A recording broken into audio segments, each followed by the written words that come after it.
Hannah was a godly woman married to a man named Eli. He loved her deeply, but Hannah had no children. In that culture, barrenness brought shame and sorrow, and to make matters worse, Elkanah's other wife had children and would constantly mock and provoke Hannah.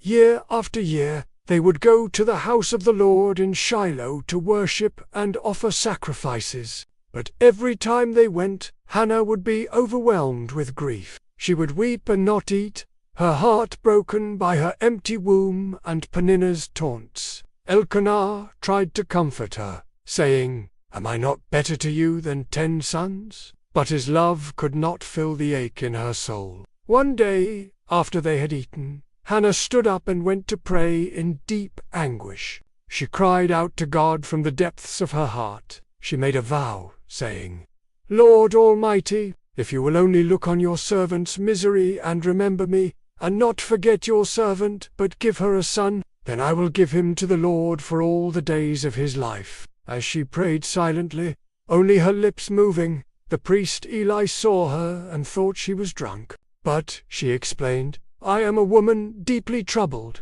I was pouring out my soul to the Lord." Eli answered, "Go in peace, and may the God of Israel grant you what you have asked of him." Not long after, God remembered Hannah. She conceived and gave birth to a son. She named him Samuel, which means heard by God. She kept her promise. When Samuel was weaned, she brought him to the house of the Lord in Shiloh and said, "I prayed for this child, and the Lord has granted me what I asked of him.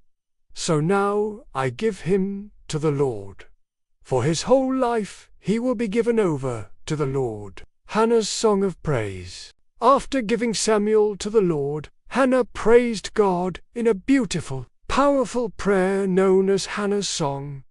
She worshipped God for his holiness, his power, his justice, and his faithfulness. Her song includes these powerful words: "My heart rejoices in the Lord.